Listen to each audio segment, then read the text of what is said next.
ආයුබෝවන් යාළුවනේ. මේ පෙනුම ගොඩාක් වෙනස් කරන්න පුළුවන් වෙන්නේ අපේ මේ කොණ්ඩේ. කොණ්ඩේ තමයි ගොඩාක් වෙලාවට අපි අපේ මුහුණ ගොඩක් වෙනස් වෙන්නේ, වෙනස් කරන්න පුළුවන් වෙන්නේ.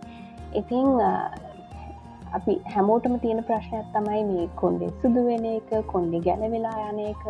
ඉතින් මේකට ගොඩක් ට්‍රීට්මන්ට්ස් තියෙනවා, නොයෙකුත් දේවල් ඒ වෙනුවෙන් කරනවා.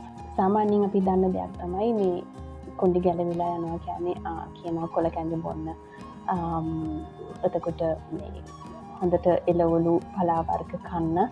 ඉතින් එතකොට අපේ කොණ්ඩේ නිරෝගීව ලස්සනට තියාගන්න පුළුවන් එහෙම කරොත් කියලා. ඉතින් හරිම සරල ටෙක්නික් එකක් තමයි මම අද අරන් ආවේ. ඉතින් මම මේක ගැන මගේ channel එකේ short video එකකුත් මම දාලා තියෙනවා. හැබැයි මම හිතුවා මේක ආපහු තවත් මතක් කරන්න ඕනේ කියලා. මේ simple ටෙක්නික් එක තමයි බාලායම් යෝගා කියලා හඳුන්වන්නේ. නැත්නම් nail rubbing. මේ නියපොතු එකට ඇතිල්ලීම. ඉතින් මේක ගැන ඔයගොල්ලන් දන්නවා. හැබැයි කරන්නේ නැති එක තමයි ප්‍රශ්නේ. මේක හරහා ඇත්තටම මේ කොණ්ඩේ නිරෝගී කරගන්න, කොණ්ඩේ වැටෙන එක වළක්ව ගන්න, සුදු වෙන වේගය අඩු කරගන්න, ඒ විතරක් නෙමෙයි අපේ මානසික ආතතිය පාලනය කිරීමේ හැකියාවත් මේකට තියෙනවා. ඒ වගේම තරහ යන කෙනෙක් නම් ඔයාටත් වගේ හිත සංසුන් කරගන්නත් මෙන්න මේක ගොඩාක් වැදගත් වෙනවා. ඉතින් ඔයා කරන්න තියෙන්නේ මෙච්චරයි.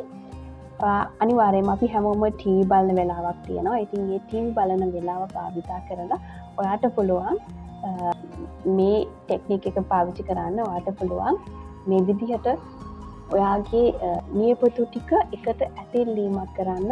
මේ නියපොතු පහම එකට ලං කරලා ඇතිල්ලීමක් තමයි මෙන්න මේ විදිහට කරන්නේ. නියපොතු ගැටෙන සද්දෙ චූටියට ඇහෙනවා. මේක හරියට කරනවා නම් චූටියට මේ සද්දෙ ඇහෙනවා. ඉතින් මේක දවසකට විනාඩි 5-10ක් අතර කාලයක් මේක කරන්න ඕනේ. ඉතින් ඔයාට වෙලාව තියෙන විදිහට ඔයාට පුළුවන් මේක භාවිතා කරන්න. හැම දවසකම මේක කරන්න. ඔයා ගර්භණීමවක් නම් එහෙම නැත්නම් ඔයාට නියපොතු වල යම් අසාධනයක් තියෙනවා නම් නැත්නම් ඔයාට high blood pressure තියෙනවා නම් මේ අය විතරක් මේක කරන්න එපා. එහෙම නැතුව අනිත් හැමෝටම මේක කරන්න පුළුවන්.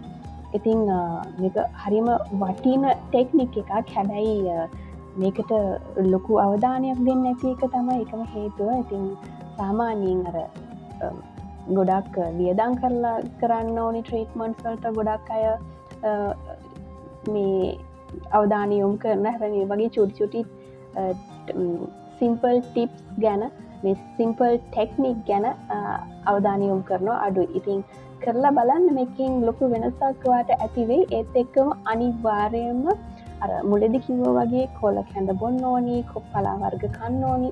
ඒවා ඔක්කොම කරන්න ඕනි. මේක විතරක්ම නෙමෙයි. විශේෂයෙන්ම ඔලිව් ඔයිල් ට්‍රීට්මන්ට් එකක්, ඔලිව් ඔයිල් මසාජ් එකක් කරන්න පුළුවන් නම් ඒක ඇත්තටම හරිම වටිනවා. හරිම වේගවත් වෙනවා ඔයාගේ කොණ්ඩේ වැවීමේ කොණ්ඩේ ගැලවිලා යන එක ගොඩක් අඩු කරගන්න පුළුවන්. ඉතින් ඔයාලට පුළුවන් නම් හොඳ ඔලිව් ඔයිල් වර්ගයක් අරගෙන කොණ්ඩේ මසාජ් කරන්න. කොණ්ඩේ හොඳට ගාලා මසාජ් කරලා ඊට පස්සේ මුළු රැයක් පුරාවට තියන් ඉඳලා ඊට පස්සේ ඊළඟ දවසේ උදේට හොදලා අරින්න.